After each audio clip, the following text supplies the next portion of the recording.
Welcome, guys, to How the Frack We Got Here, a show that takes the news and events of the week and try to make sense out of it all.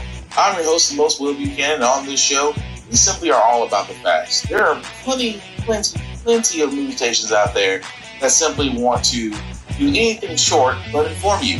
Here at How the Frack We Got Here, that's all we believe in. We go up to the left, we go up to the right, we go up to the middle of independence. We go up to all sides because there's more than one side of a story to everything. And you need to know it all in order to actually formulate your own opinion. And that's what we try to do here at How the Frack We Got Here. Thanks for listening, and hold on. It's going to be fun. All right, guys. Today's date, October the 4th, 2023, and this is How the Frack We Got Here. I'm your host, the most, Will Buchanan. How the Frack We Got Here. We do take the events of the week and try to make sense out of it all. Before we get started, guys, let you know that we are a news podcast, which means we do try to search for the most reputable sources out there. We do not do sensationalism or shock news like Fox News or whatever extreme conservative or extreme liberalist news out there. We repeat only the facts, just the facts, in order for you to inform yourself. And basically not to have you go paranoia like everybody did when they got that text message earlier today. But aside from that, we do try to watch our language, but sometimes, hey, words do fly. At the same time, maybe things that might be shown that might be too intense for younger viewers, so viewer discretion is advised. Aside from that, welcome. So, how do we start this? Well, there's really not a way to start this. All I can say is, can't believe they did it. That 15-time champ, Kevin McCarthy, for the first time in our history, a speaker has been removed. Tonight, Kevin McCarthy's short and rocky run as Speaker of the House of Representatives has come to an end. The California Republican, who until a few hours ago was second in line to the presidency, was voted out of the speakership this afternoon, 9 months after he was elected to the job. His ouster came after key members of the narrow Republican majority he presided over turned on him in a dramatic statement of no confidence. The final vote, 216 to 210, with Democrats overwhelmingly joining dissatisfied Republicans in voting against him. The call for McCarthy's removal was instigated by Congressman Matt Gaetz just days after McCarthy made a deal with Democrats to keep the government open without deep spending cuts some Republicans wanted. Garrett Hake has been watching it all for us and has the latest. Tonight, after an historic vote in the U.S. House, now former Speaker Kevin McCarthy returning to an office that is no longer his. I can continue to fight, maybe in a different manner. I will not run for Speaker again. The office of Speaker of the House of the United States House of Representatives is hereby declared vacant. Acting on a motion by Florida Republican Matt Gaetz, 8 Republicans joining with Democrats in voting to vacate the position of Speaker for the first time ever, following an impassioned floor debate. It's disgusting. It's what's disgusting about Washington. It's selfish, bad for conservative policies, and bad for America. That's why I strongly support Speaker Kevin McCarthy. There's nothing selfish about wanting a Speaker of the House who tells the truth. North Carolina Republican Patrick McHenry taking over as temporary Speaker. The chair declares the House in recess, subject to the call of the chair. Gaetz declaring victory. It's the benefit of this country that we have a better Speaker of the House than Kevin McCarthy. Kevin McCarthy couldn't keep his word. While McCarthy's allies heaped scorn on the Republican rebels for dividing the party. Matt Gaetz wants to wreak havoc and chaos within the Republican Party. And he's doing just that. And unfortunately, the American people are pawns in his narcissistic game of charades. The seed for Gaetz' challenge to McCarthy was planted in January, when the Florida firebrand was the last Republican holdout to oppose making McCarthy Speaker, eventually switching his vote to present on the 15th ballot. After McCarthy worked with Democrats to temporarily delay a government shutdown this weekend, Gaetz vowed to try to remove him, with McCarthy saying today, I think Matt has planned this all along. It didn't matter what we transpired. Projecting confidence even as he arrived for the vote. Look, I'm an optimist because I think there's no point in being anything else. The narrowly divided House left Democrats an opening. Would they intervene to save a leader many despise? That just nobody trusts Kevin McCarthy. Nobody trusts Kevin McCarthy. Nobody trusts Kevin McCarthy. And why should we? after a 2-hour meeting, the Democratic leader announcing they'd stay out of the GOP's civil war, but vote against McCarthy. And Garrett joins me now. Garrett, what happens now? So what happens next? The House has to select a new speaker, and soon. But members have been told there are no more votes this week, meaning any new speaker would come next week as House Republicans try to plot a path forward for their fractured party. Lester? Garrett Haig, thank you.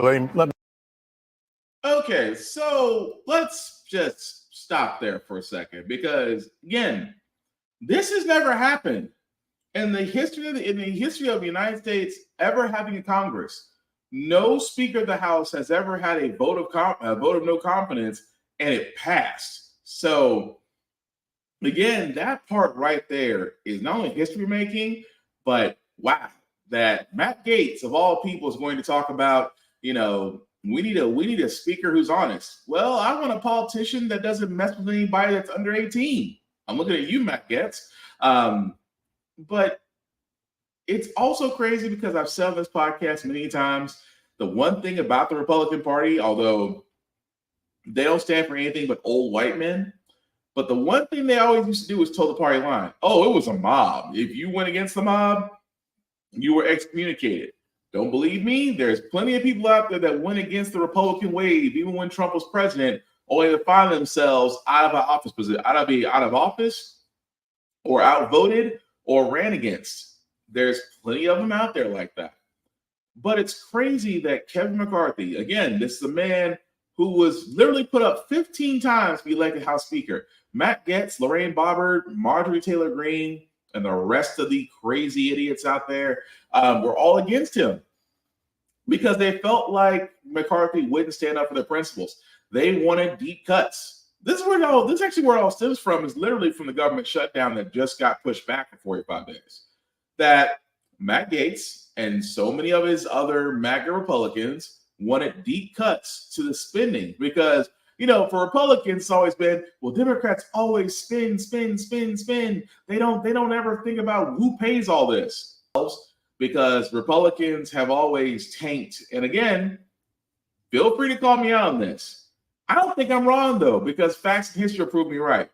That in every Republican administration, the economy has taken major hits, major cuts, and it's taken 2 terms of a Democratic administration to right the ship.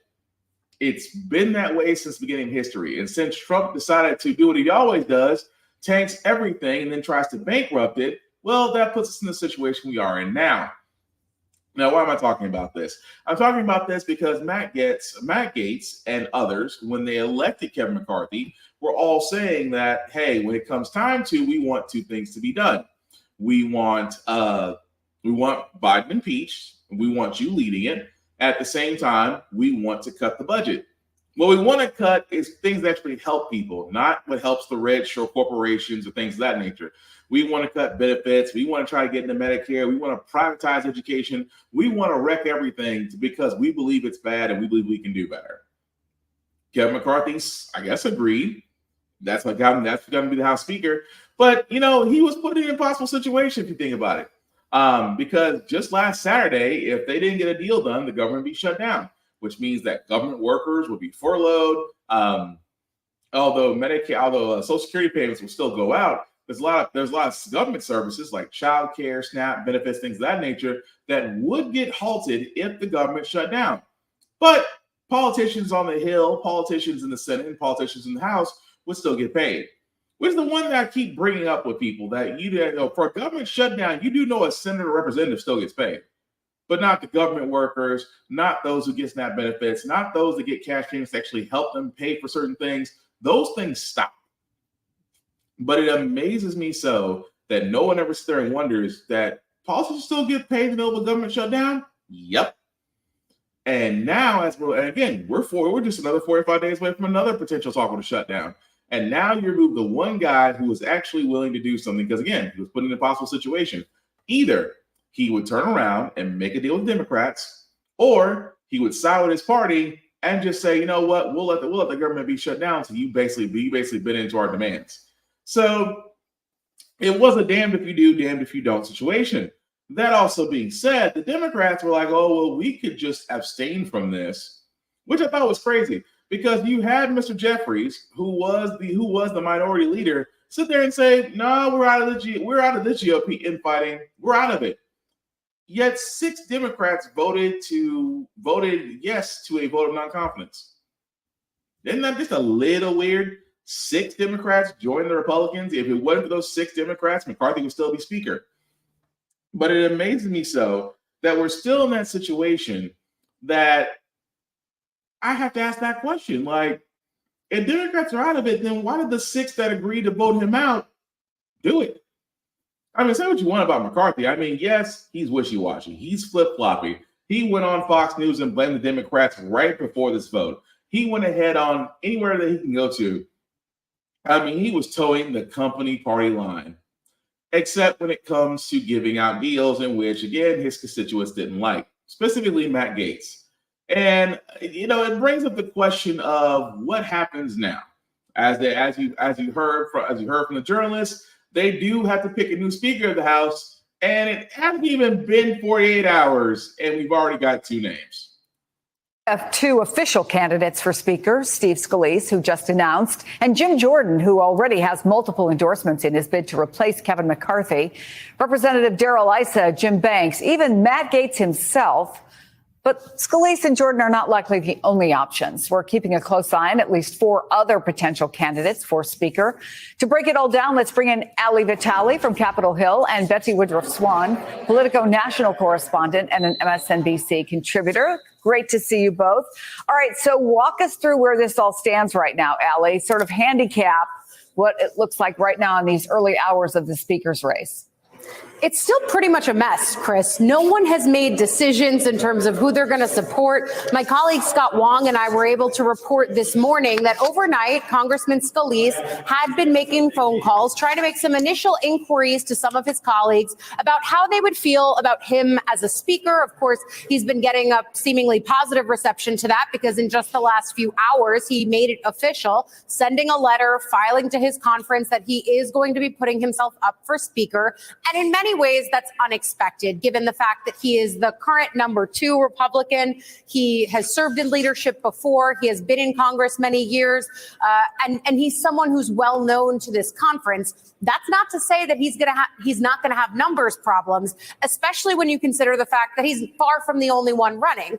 Congressman Jim Jordan, the chairman of the Judiciary Committee, leading the oversight charge right now, along with several other chairmen, has also put his name forward. He was the first to officially do so. I caught up with Jordan this morning. He was trying to talk about the hard focus that he has on immigration, on oversight, the work that he has done against the Biden administration, all of those meant to appeal to the conservative parts of his conference. Nevertheless, it might not make him the only one. I also spoke with Kevin Hern, who's the head of the Republican Study Committee, who is clearly weighing his own run here. So they are going to have a lot of options in terms of who they could turn to next. Really, this will come to a head early next week, though, Chris, because starting on Tuesday, they're going to do basically some closed door pitches to their colleagues, the people who are actually running for speaker. Then come Wednesday, they'll do a vote behind closed doors. We've seen them do this before. They actually did it with McCarthy and the rest of the leadership slate at the end of last year before he officially was voted during those 15 ballot rounds to actually be speaker. So this is actually, as far as you can say about these unprecedented times, business as usual for how they should select a new speaker. But I think it's going to be slow. I think it's going to be chaotic. And I think it's going to be a shit show. That it really will be. Steve Scalise, that man just, if I will tell you something about Steve Scalise real quick. Scalise. If there was ever a person that screamed company man, that's him. Whatever Republicans want, he'll do it. No problem. Jim Jordan, a man who believed that the FBI was being weaponized against President Trump and has a raging hard-on for Hunter Biden. Yeah, that guy.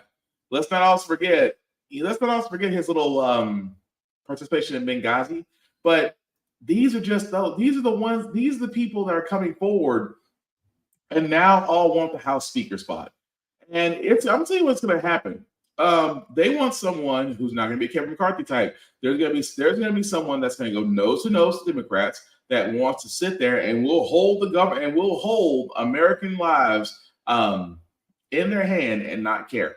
because because they want to try to get what they want, and they will hold the American people as a political pawn to do so. Because I'm going to be honest with you, on the Republican side, there is not one candidate among them that isn't worth their grain of salt. Really isn't. Because I guarantee it, and we've seen this already, mind you. Whoever decides to go and get elected as speaker, Matt Gaetz and those other crazy people inside that freaking party run the show. We've seen that with McCarthy. We'll see it with the next one. Because if they don't do what the Republican Party wants them to do, they will have a very short time as Speaker of the House, even though Kevin McCarthy is the first guy to literally and figuratively be removed as House Speaker during a term. But get ready for the shit show, folks. It's even worse. It's even worse than the second Republican National Convention debate, which we'll get into momentarily. But first, how about some good news? Would you like to see Trump at trial? It's fun. Manhattan courtroom, Donald Trump's financial statements back on trial this morning.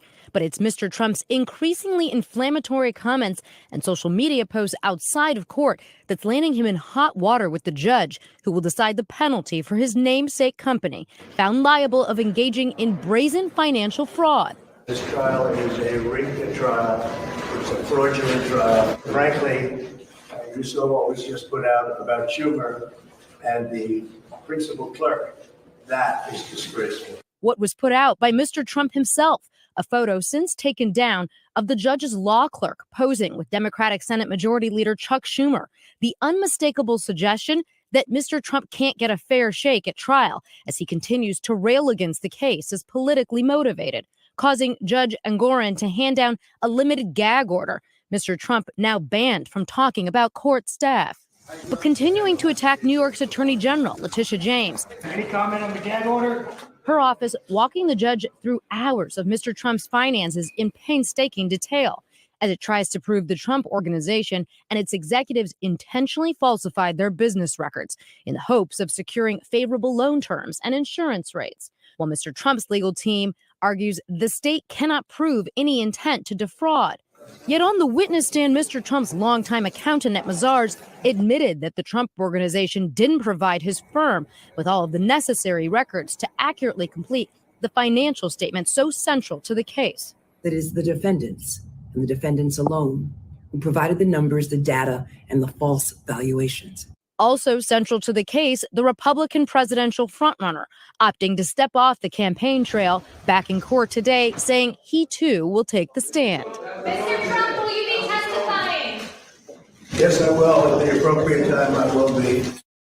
Now, in reality, Mr. Trump's testimony is still weeks away here. The next major witness to take the stand, likely his company's chief financial officer, who went to prison briefly for tax-related crimes. And Mr. Trump has said was helping to prepare the financial statements that are so contested in this case, guys.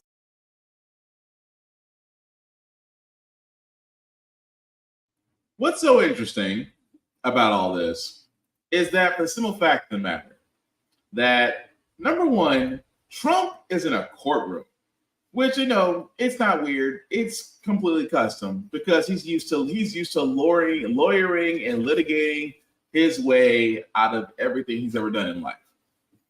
But for once, he actually has to do what the judge wants him to do. Shut up. Considering the fact that this is a $250 million civil fraud trial because his business was a little bit funny on the books. And I love this. Trump is, I try not, and this is not to be mean. It really isn't. It's not to be mean, but it couldn't have happened to a better guy. Mr. Teflon Don, which Mr. Nothing, Mr. Lack of accountability, I could do what I want. He's basically a napkin American's wet dream to do exactly what he wants with zero consequence. Well, karma showed up.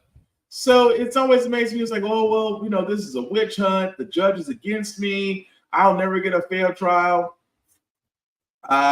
Dude, you've gotten more fair trials than most mob bosses have gotten ever since the introduction of organized crime. At the same time, he is still claiming his innocence. Consider the fact that almost everyone in his administration has either been indicted, arrested, or in jail. His COO just a few months ago found guilty and was sent to jail. So I'm sorry, Trump, I can't really feel bad for you, but anybody that's ever been to a court case will literally tell you, you cannot say anything about what happens in court. Nor would you want to mention that if you have a lawyer that has a decent law degree will tell you that. What does Trump do? Decides to spill all the tea and doesn't care who hears it. That alone, my friends, is worth the price of admission. Keep in mind, Trump is facing multiple lawsuits. The biggest ones, however, of course, the voter fraud in Georgia, and of course, the documents which him and the FBI are still beefing about when he decided to take them to Florida because he thought he could just declassify everything. That's just the tip of the that's just tips of this humongous iceberg that the SS Trump is headed toward. And trust me, it's going to be a crap show. But you know the funny thing about all this is, even with Trump sitting in jail, looking just defeated, deflated, if you will. Would you believe that because he's not at a Republican primary debate that the viewership has dropped? I'm just saying, case in point, I am talking about the second Republican primary debate that happened on Wednesday. And it had the lowest viewership of any Republican presidential debate since Trump became a candidate. Lowest. I mean, you had your Nikki Haley, you had your Governor Ron DeSantis, your Vivek Swarney, your Mike Pence, your Tim Scott, and that's freaking it. Because the field, ladies and gentlemen, is getting smaller because of candidate rules. You had to qualify to basically be in the next primary debate. Even though it was on Fox News and Univision, it was still a low view. Now, I know a lot of people are asking, well, what is that going to do with anything? It has to do with optics. Now, the one thing I can't stand about Trump is the one thing that he's absolutely right about. He's absolutely spot on. He doesn't have to attend these debates because he's leading.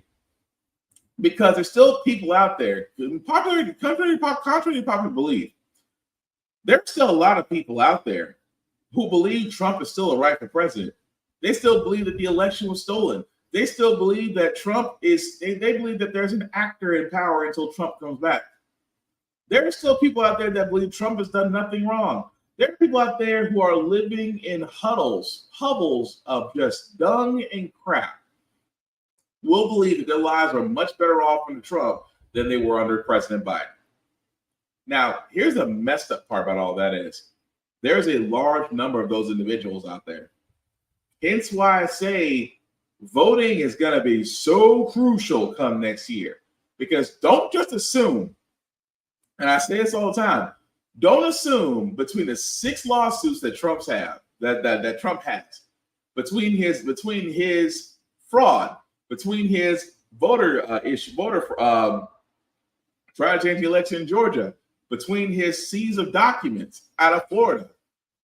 With all that being said, do not put it past him that he can somehow still get the nomination. Because if he's still out and free, guess what? He can still get the nomination. But there's so many other great candidates. Who? Nikki Haley? That's not even her real name. And also, look at the time it took for a woman on a GOP ticket to even be nominated. The last one was Sarah Palin, and she wasn't nominated for her smarts. She was basically eye candy on John McCain's arm. Don't believe me? Look at all the wonderful things that Sarah Palin's likeness has brought to American media. You can go from there as far as what I'm referring to.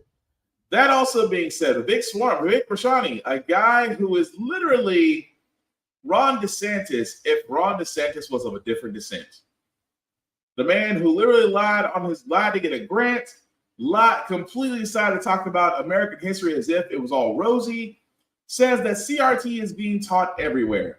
Gee, because he's not white, I wonder why he's not getting votes. Oh, I can keep going. Let's talk about Tim Scott, a black man, the only black man in the Republican GOP who is a senator who has a snowball's chance in hell of getting the nomination. A man who sat there and said that, workers that are striking should be fired, according to former president, now President Jesus Ronald Reagan. The man who, again, says that a man who, again, single-handedly killed the George Floyd police reform bill, who single-handedly killed the Voting Rights Act, and supports law enforcement because he does all the things the Republican Party tells him to do, because if he doesn't, they don't cut the check. Mike Pence, America's creepiest Christian. I can just stop right there with him. But that's the current field right now. And a lot of people who are conservatives are going, we'll take our chance with Dorito.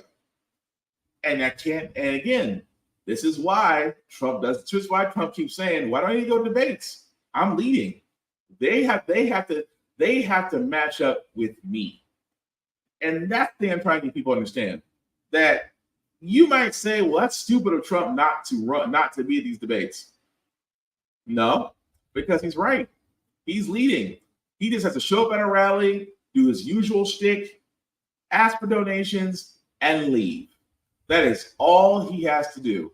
It is the candidates that come forward are going to have the biggest problem. Because what about Governor DeSantis? He also has a problem. He has to realize Florida, where his kingdom was, that he loved playing governor/dictator in. Florida is a small pond compared to the rest of the United States. And not everybody is going to join the DeSantis train. Especially for a man that took on Disney, especially for a man who definitely does not like LGBTQ plus people, for a man who definitely does not like African American AP history so much that he had the curriculum change in his state, banned CRT when CRT wasn't being taught anywhere, and put up a "Don't Say Gay" bill. And he's wondering why he's having such a hard time in other states. I can keep going about every one of these candidates and the issues they're going to run into trying to get the Republican nomination. Because unless you're rich, unless you're white, unless you have a certain hatred, you can't be a part of the party. That's why I say Nikki Haley and Tim Scott and Vivek Ramaswamy, just those three alone, you guys aren't going to get it. So what you got left? You got DeSantis, who's basically Trump 2.0, and America's creepiest Christian, Mike Pence. You might as well roll the dice and just see what happens if you stick with the GOP. But again, I digress. That's the reason why Trump, although he might be defeated in the courts, still went in the polls. And that alone should be concern for what happens next year. But moving right along, guys, I wanted to cover this story anyway because I covered this last week, that there is a group out there, and I want to point this out, the Fearless Fund. There's a venture capital firm called the Fearless Fund that basically gives grants exclusively to Black women entrepreneurs.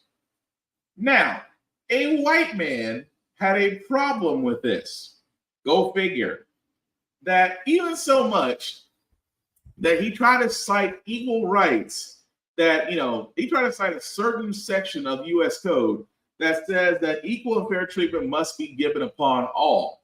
Now, I thought that was crazy at first because, well, the first judge heard this and was like, man, get the fuck on. Threw out the case. Well, unfortunately, he did find a federal appeals court that did block the grant for this as it's being looked into. Now, again, I keep talking about the Fearless Fund because for people of color, you should know this. Because, again, if you are a Black woman or just a minority in general, it is very hard to start a business in America. It really is. Don't let social media fool you, especially with things that you're trying to do as a person of color. And that you have equity firms like the Fearless Fund who are basically trying to help Black women, specifically Black women, but helping people of color. But it is funny to me that the man who decided to push this basically cited U.S. Code 1981, Section 42, is what he tried to say that they violated. Now, keep in mind, there's just one thing about this that just screams racism to me. It does, because it's almost as if saying, like, if your boy won the Powerball, I decided to start an equity firm that specifically funded people of color. Would people come looking for me? Yes. Now, I expect African Americans to. Well, you're helping out Black people. That's just racist. Really, your ancestors helped themselves for 400 years. We're still looking for our check. But now that we got money and we're helping each other, now you feel left out. Kind of feels like history is repeating itself all over again. But we'll follow that story, guys. Again, that is still being looked into because I just think that is nuts. That you basically, it is almost as if someone had said it so eloquently. No matter what we try to do on our own, we will never be left alone because they will always want what we have. And all I can say is I completely get it. But we'll follow that story as it goes, as long as it goes to the appeals court. From my home state of Tennessee, progressively backwards ass Tennessee. One of these representatives, when I actually got to meet in person, and think he is definitely a good man and really shows a future in Tennessee politics being progressive. But the man you see right there, Representative Justin Jones. Now, you wonder why I bring him up, because him and Mr. Peterson, which seems like years ago, basically fought for the right to be heard on their floor after we had another mass shootout at a school, to where people were sitting there saying enough is enough, something needs to be done. And of course, Sexton and the rest of the Tennessee State Legislature basically fell on deaf ears. Now, why am I bringing this up? Because Representative Justin Jones, a very eloquent, a very intelligent speaking young man, is basically saying that he is not being heard. Imagine being paid to do your job at a state legislature, where the house that you all reside in, to basically talk lawmaking and discuss things of that nature. Imagine that the Speaker of the State House refuses to hear you out. That is what's happening with Mr. Justin Jones. Because keep in mind, him and Mr. Peterson were expelled at one point because of the fact that they spoke out against gun violence and pretty much called out everybody in the chamber, as they should have, only for them to win their seats and come back.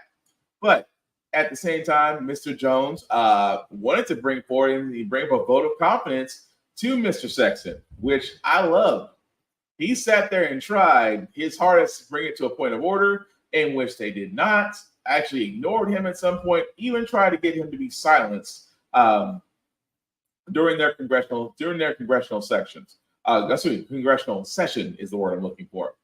But he basically is trying to express his views on critical issues, but cannot, because again, Mr. Sexton himself, for all those that don't who know Cameron Sexton is, it's this African American right here, who looks like he is staying more constipated, but cannot swallow the Subway sandwich that's still stuck in his jaw.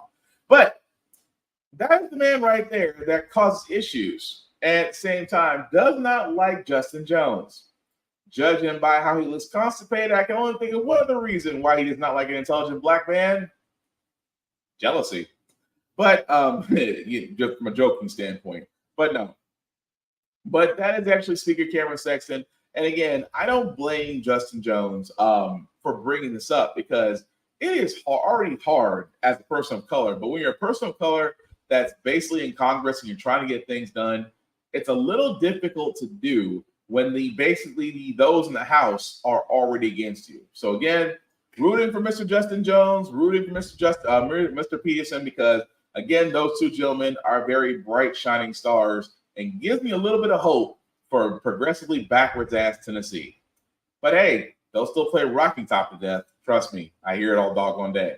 Anyway, moving on to the strikes, because there are a few. We do want to catch up with the auto worker strike, because it is definitely both sides are digging in. And again, if you're trying to buy a vehicle, if I were you, I'd wait. Workers says there's still a long way to go before the union reaches a possible deal with car maker Ford, despite Ford saying earlier in the day that the two sides were making significant progress. While the union chief says they are far apart on core economic proposals around wage increases, retirement, healthcare, job security amid the industry's transition to electric vehicles. Well, the UAW again expanded its strike against GM and Ford on Friday, with thousands more workers joining the picket lines at factories in Illinois and Michigan. And so nothing's changed from day one of where we stand and what we expect. It's unfortunate the companies chose to wait almost 7 weeks to get serious about bargaining. They put themselves in this position. So, no expectations haven't changed. Our demands haven't changed. And, we're bargaining hard. We've been there every day. Well, meanwhile, the union says negotiations are progressing with Stellantis. In total, more than 25,000 workers are striking across all three automakers. So again, there is no other way to say this, but this has become we went from hot labor summer to now you about to run your pockets winter.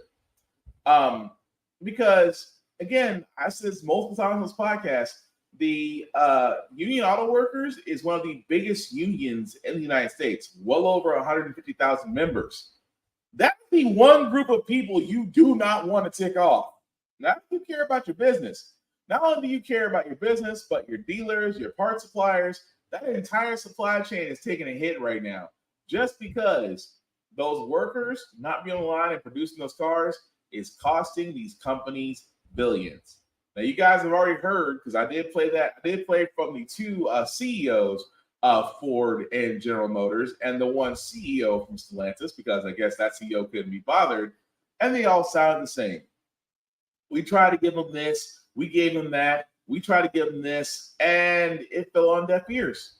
So I get the strike, and I get unions. I am definitely for unions. I will never stop stressing this, to always be a part of a union, because you get more as a group than you do by yourself. And again, it's kind of funny. One person said that nobody wins in a strike. Well, that's bullshit. Somebody always does. Hence why the strike stops.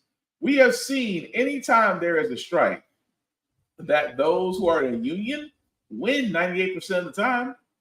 I mean, look at UPS. UPS over the summer simply wanted more pay and air-conditioned trucks. If you ever see a UPS truck, it is missing air conditioning.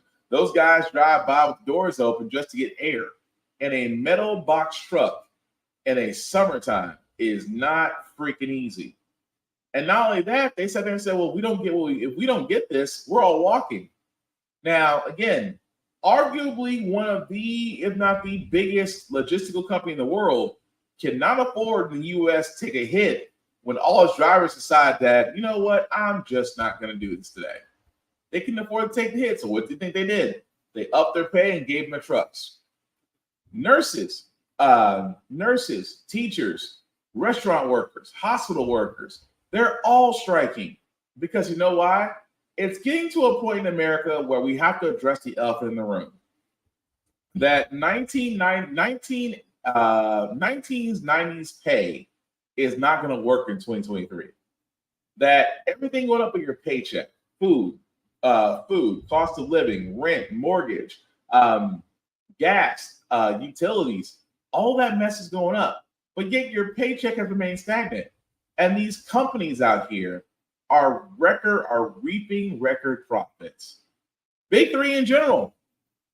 But at the same time, people are sitting there. I always find it funny. Whenever a rich person comes into a lot of money, whenever a corporation reports big profits, no one sits there and says anything. But when your average everyday worker says that, hey, we need more to survive, we're not asking to be millionaires, but we would like to work a job where we are sustained, where it's just one job like it used to be, where you can sustain yourself and your home and a car and your family. And people are saying, well, maybe you shouldn't be an auto worker. Maybe you shouldn't flip burgers. Maybe you shouldn't do this.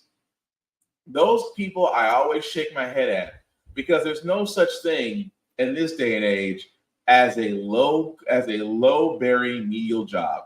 Even in the service industry, working at a fast food joint, just because everybody still eats fast food, and no matter what, you still need people to work those lines. No amount of automation will ever make a restaurant just a one-person operation, because you do need a human soul to watch over those machines. At the same time, you still got to pay them, and that $9 to $10 an hour, that shit just doesn't fly anymore. And it's time we're honest about that. Even more so, here's the reason why I say I don't feel bad for these big three companies, because currently GM, because of the loss of money that they've reported a loss on, just secured a $6 billion credit line. $6 billion with a B. That's what GM has right now, because they said that their cost of those strikes are going over millions. And yet GM is able to go out to JP Morgan and get a $6 billion credit line. Please, oh please, tell me why I should feel bad for the big three. Why should I feel bad for them when they can literally get a credit line that could pay off maybe a tenth of student loans? Tell me why I should feel bad for companies. That's all I'm saying. But with the United Auto Workers out there, they're not the only ones striking. Kaiser Permanente is about to feel the heat as well.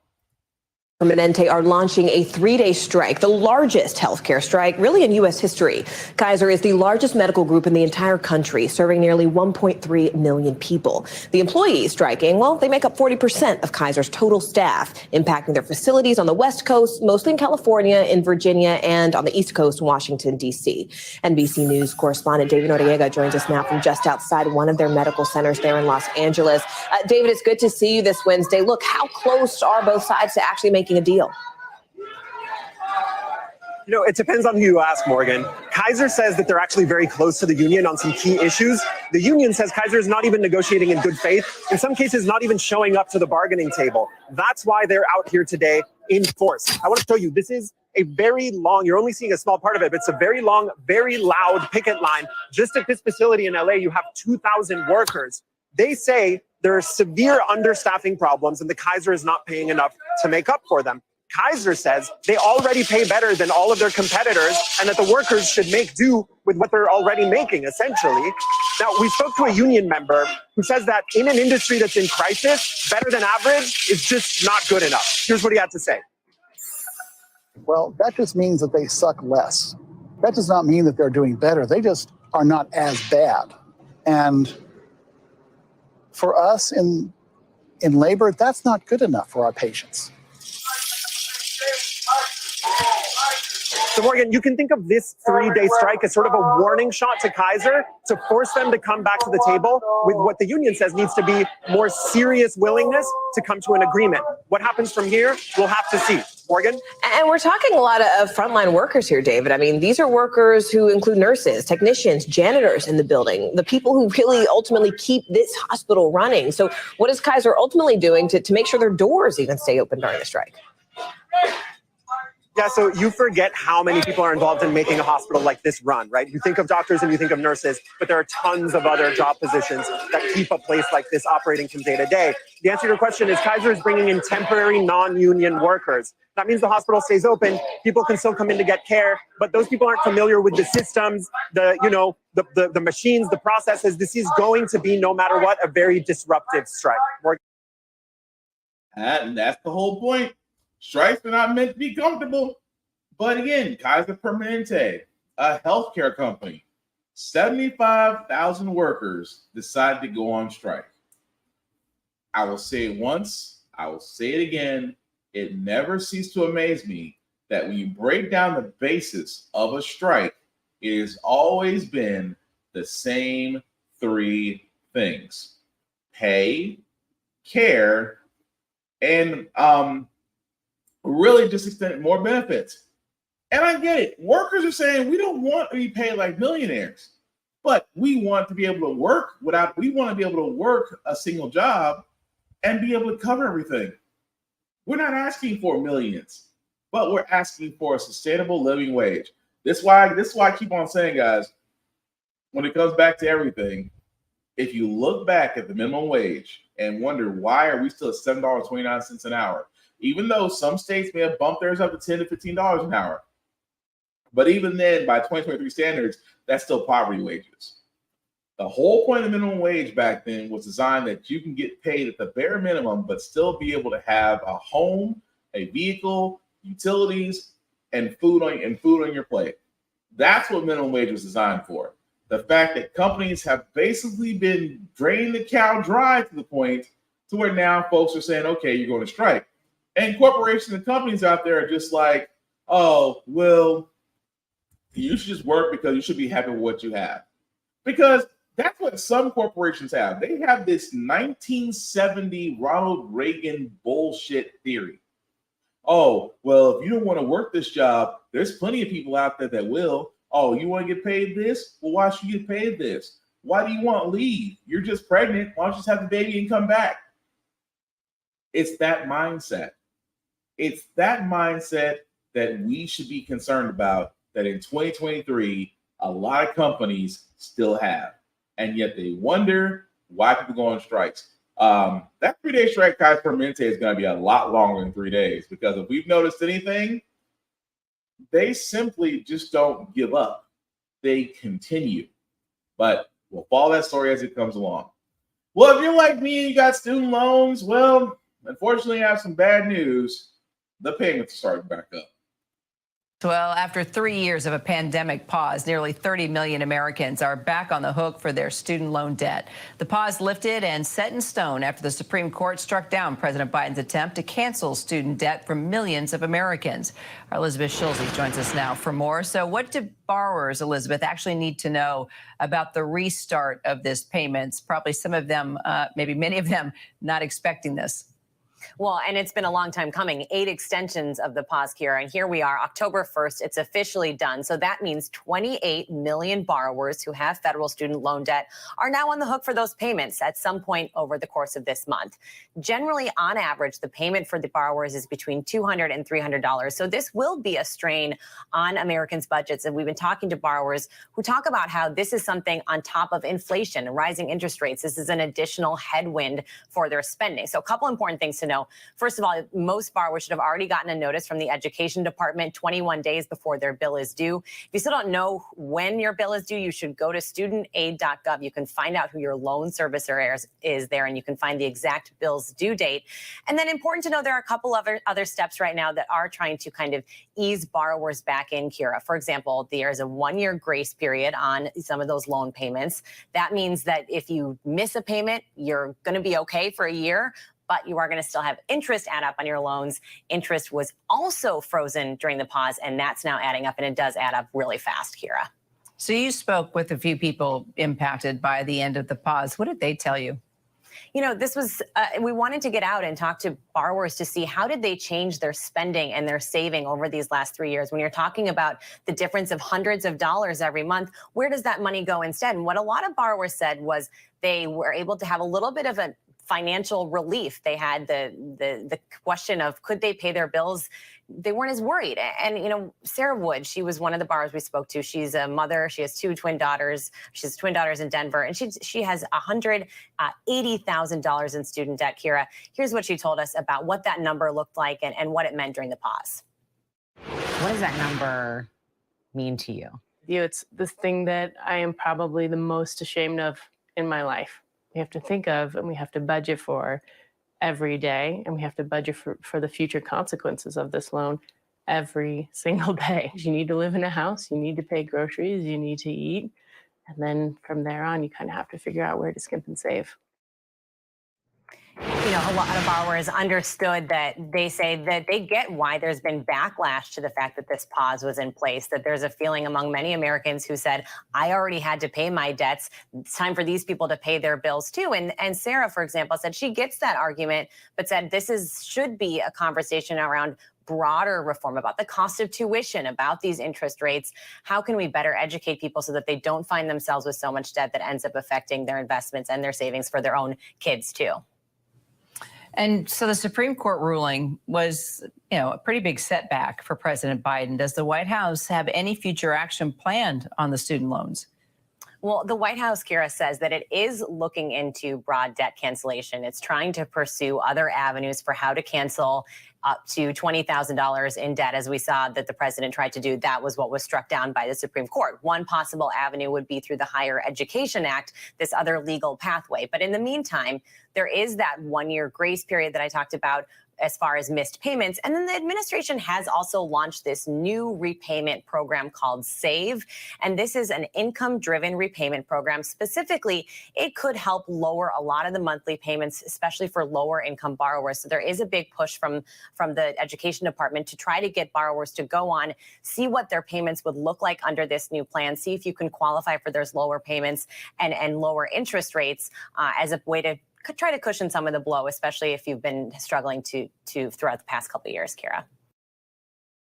Okay. So again, yes, the payments are going to resume. I have been saying this for the longest time. I don't usually use the word hate a lot, but I hate when folks turn around and say, well, I was able to pay back my student loan debt. Why can't you? Well, if you couldn't make the payments, why did you take the loan not to go to college? You should have sat there and did something else. I hate that argument because not only is it just beyond the point of expiration, because I feel like I got to keep repeating myself. Number one, everybody's situation is different. Sure, you might have went to the Armed Forces, got a GI Bill. Sure, you might have had parents that saved your education. Or you might have had an inheritance to where you could sell some land or something to where you can go to college. Yeah, you can go to college debt free. Not everybody has the same situation you do. Some people saw it as their only way to get to college. Because again, we have been saying this a long time.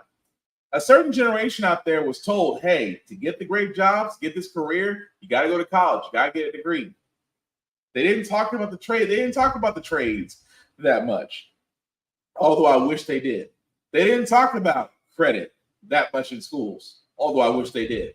They didn't talk about finances in schools as much, but I wish they did. Now, what I'm saying is that perfect storm led a lot of kids who were definitely college bound, who believed with all the intention that they were told. You'll land a great career, you'll be making lots of money. Just think of it as an investment in yourself.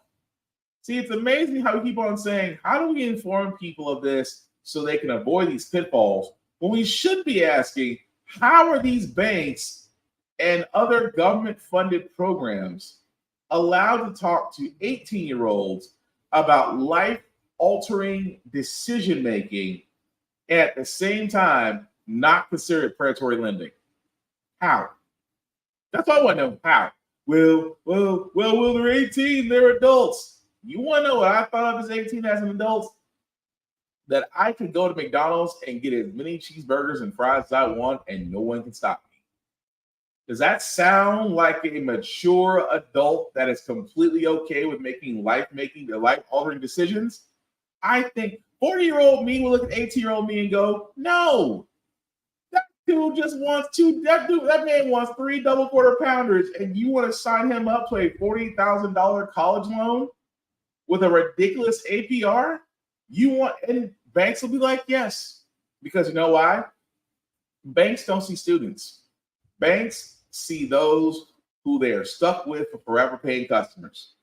Because not only do you got to count the interest is the killer, then the principal. And that's if you hope to see the end of it. Most people that are borrowers never see the end of it. Some may luck out. Some may even get their debts forgiven. But for a good majority of people, it's never ending. And again, student loan debt will forever affect you. Because number one, for a debt to ratio and credit scores, it can prevent you from getting a home. It can prevent you from getting a car.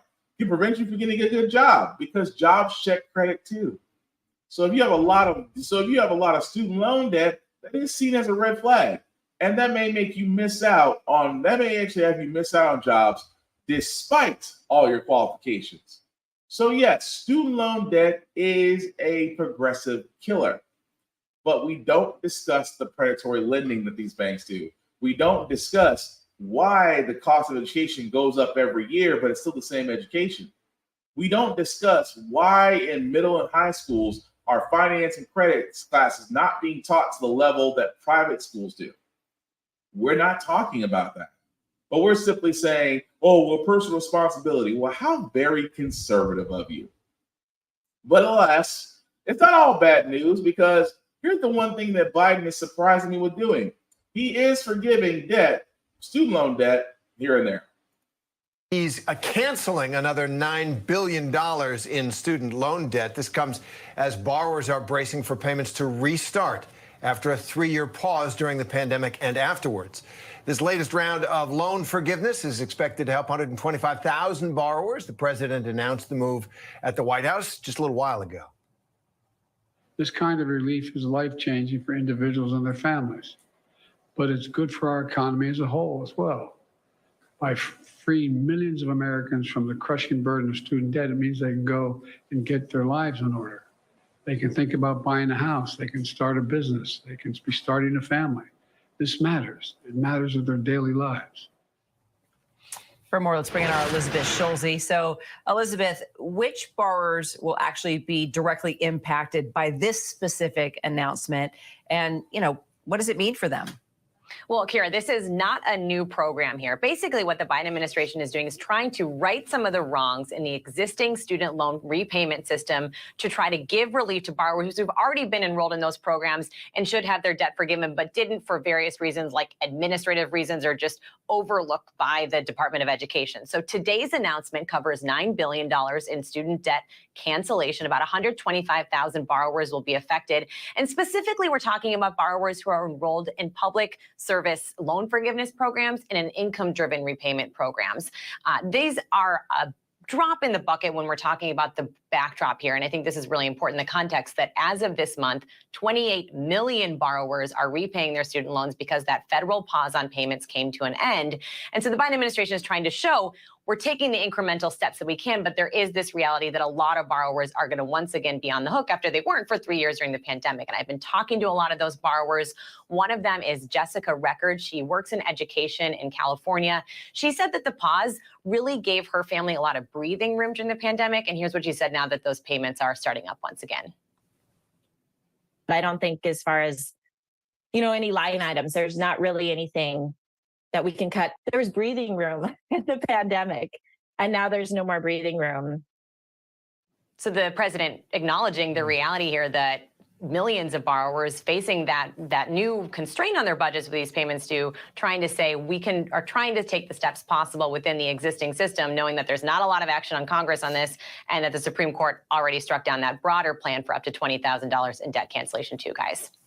Right, and the Supreme Court did so because they say only Congress can forgive that much debt. The president can't do it on his own. He lost that argument in the court, so it's up to Congress. And you say they're a little busy trying to get themselves organized. So, once again, to people. So that's the wild part I want to get into, because a lot of people are scratching their heads and going, "Wait a minute." So Congress can forgive debt, but how can Biden forgive $9 billion in student loans? Because, well, much like the IRS, the government financial system is woefully outdated, underfunded, and underwhelmed. Because those that were in those income repayment plans for a number of years, once enough payments have been made, their debts will be forgiven. But because it's a conservative approach to it, it usually has to take up to 10 years for your loans to be forgiven. So why am I saying this? I am saying this for the simple fact of the matter, guys, that let's not forget one thing. The Paycheck Protection Program. See, anytime someone brings up, well, you should never took out those loans then, I usually bring this up. So you do remember the Paycheck Protection Program, right? The one by Steve Mnuchin that basically gave out money to everybody. A system was so broken that some folks got millions that didn't have a business, but got millions of dollars from the government. Now, a lot of those businesses got their loans forgiven. And I say this all the time. So you're mad. Would you be mad if businesses out there took loans out from the government and instead of paying them back, their loans were forgiven and they got to keep whatever profits they made? Tick you off a little bit, wouldn't it? Silence. Oh, but more than 25 million Americans with student loan debt want the student loan debt wiped out. Well, wait a minute. Who's gonna pay for that? Not me. Why do I have to pay for someone else's choices? Why do I gotta do all this? Not realizing for the simple fact of the matter, guys, we're paying for the paycheck protection program in our taxes. Those businesses, those rich folks, those corporations that took out PPP loans, that got their loans forgiven, we picked up the tab. And it's amazing how no one points that out. But you want to get mad at former students because they want a fresh start. Like the lady said in the article, like they said in the news break, when you don't pay student loans, you could breathe a little bit. You could put something away. You could actually get ahead in life. But now that student loans are coming back, if I was Biden, Buffett, I would still push for it again. I mean, yes, you have a divided House in the Republicans, but again, I push for it. Even though Joe Manchin and Kristen Sinema will sit there and say, no, we can't do it while trying to play Democrat, but really they're Republican. But again, push for it because it makes no sense that in this day and age, Americans just simply cannot get a break. But unless you're a business, unless you're rich, or you're a firearm, you get no protection from the U.S. whatsoever. That, my friends, is terrible. But the last story I got, guys, before we go into our Feel Good News segment, imagine for the simple fact of the matter of technology. It's great, right? Facial recognition is great. To a certain extent until you're falsely accused of something that you didn't do in a state that you've never been in, and that law enforcement is ever so helpful to people of color. And yes, I'm being sarcastic. I was headed to my mom's house for Thanksgiving to celebrate with my family and whatnot. And on my way that way, I got pulled over by the police. I didn't know why I was being pulled over. When I asked why, they told me I was being pulled over for a warrant, and they just continued to ask me my name. Once they verified it was me, they pulled me out the car, and they locked me up, and they told me that I had a warrant, and I asked them for what and from where. And they told me that I had a warrant out of Jefferson Parish. I asked, where's Jefferson Parish? Because I had never heard of that county, and then they told me it was in Louisiana. Then I was confused because I have never been to Louisiana. But also when they told me that my warrant was for theft, I was confused as well too. I was just locked up for the next week. I asked them why was I being locked up or what is it even saying that I did? And then they just kept telling me that it was out of their jurisdiction and they didn't really know. So I basically just had to wait until Louisiana officers would come get me, and then I would have more details. I was finding out that I was arrested for a physical theft, actually not like something that happened online. So I found out that I was supposed to be arrested for something that I did in person in Louisiana. I found out that it happened through a video and that they looked at the video to try to recognize who the people were. Ron had a lawyer based out of the Baton Rouge, Jefferson Parish area. When we called him about this case, he said, hey guys, I think I know what this is. I'm not sure, but I'm pretty sure I know what it is. He said, what y'all can do is send him some pictures of Karan and let him go down and speak to a detective and speak to someone he knew on the force.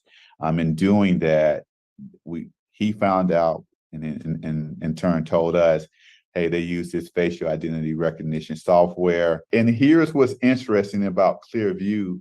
And in their agreement with Jefferson Parish, it states we're not to be a single source provider, meaning don't use us as the only reference for your arrest. And one of the things that we found out is that, one, the facial recognition technology is disproportionately affecting African Americans.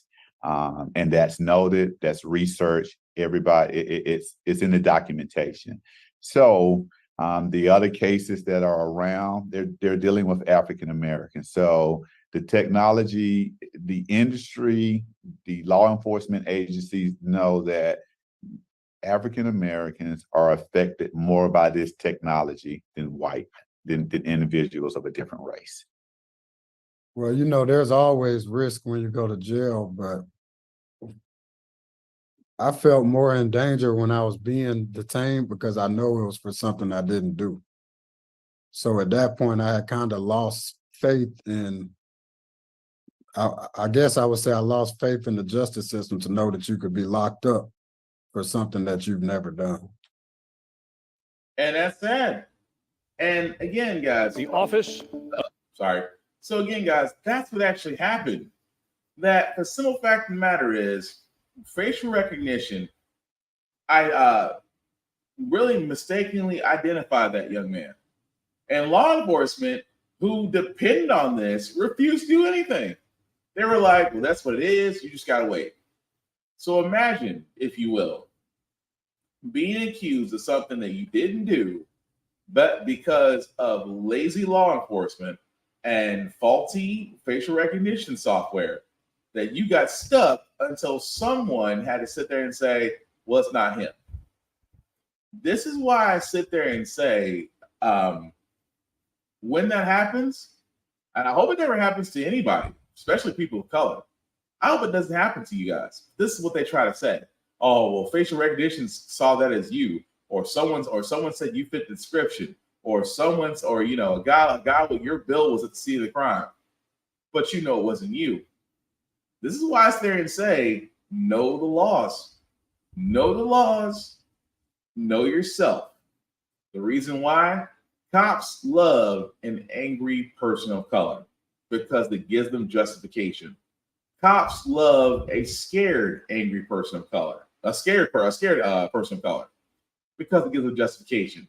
You know what they cannot stand above all else? And yes, I'm after the police if you haven't figured that out by now. But you want to know what they cannot stand above all else? A cool, calm, collected, knowledgeable person of color. When you're calm, when you're level-headed, and you know the law better than they do, they can't stand you. They cannot. Because an officer has to tell you what you're being arrested for. It's part of the Miranda rights. Oh, if you don't get to Miranda rights, if your Miranda rights aren't given to you at the time of your arrest, your case is thrown out regardless.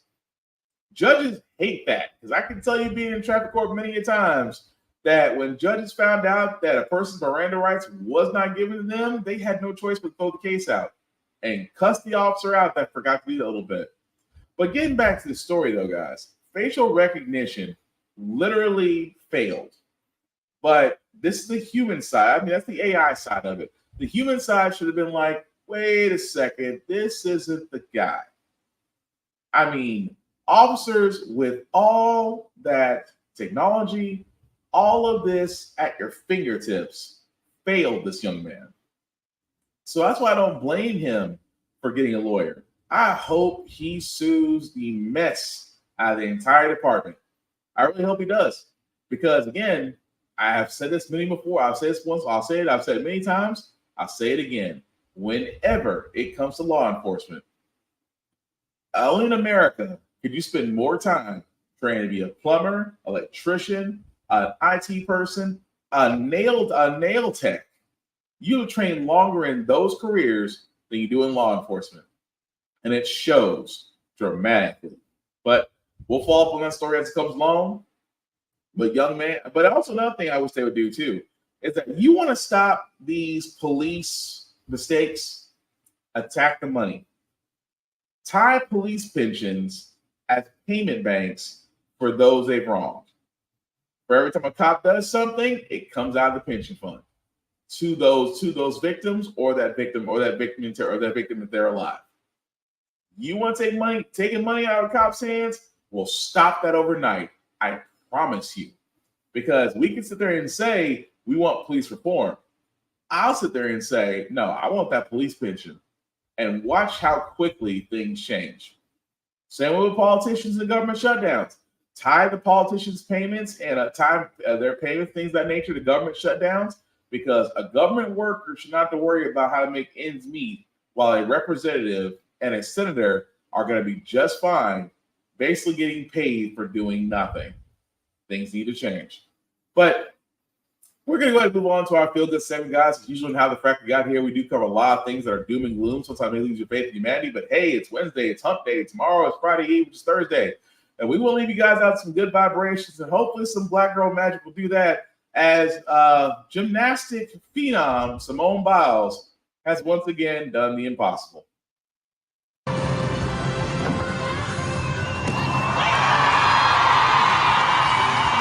All right, that's history right there. You're looking at it, 7:30 new history from the always amazing Simone Biles. That vault that you just saw right there, it's called the Yurchenko double pike.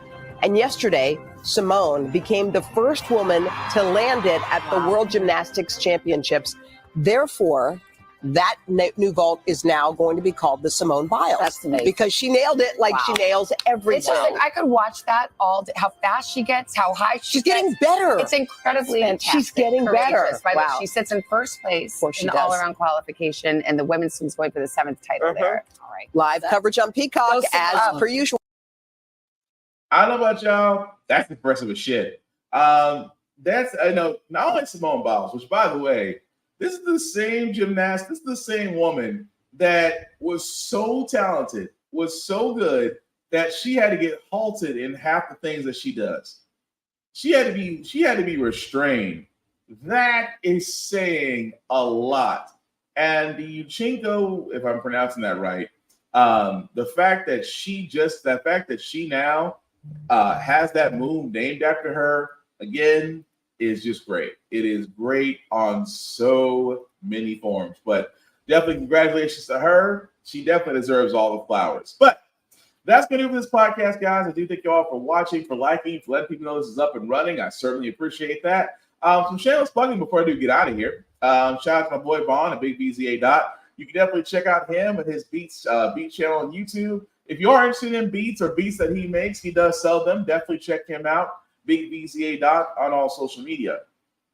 Also, guys, myself, you can find me Blackbox447 on all socials. I usually do reviews of everything that I watch, that I read, that I play in gym stuff because I do a couple push-ups. Also, let me shout out Blurred Station. I really did get that graphic up. Blurred Station is the new wave, guys. I cannot stress this enough in a day and age where content seems to go on and go off. Netflix and everybody else is knocking up the prices.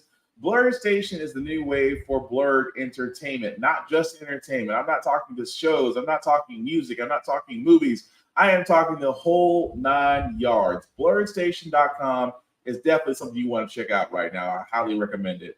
Also, my link at the bottom, guys, I'm going to get this a little bit bigger for you guys to see. If you copy and paste that link into your browser, we'll take you to my link tree that has the YouTube and Facebook groups for all of my podcasts. How the Frack We Got Here, Get Bit, of course, Offense Podcast. Definitely like, share, subscribe. Let me know what you think. The only rule I have about conversations, guys, keep it clean and keep about the facts.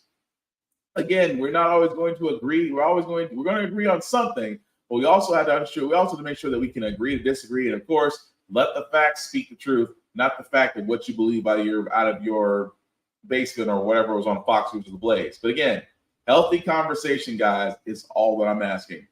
Aside from that, guys, we will hopefully be back once again, back here on this wonderful stage, whether it be depending on Mark Zuckerberg does not decide to get rid of us or YouTube decide to get rid of us.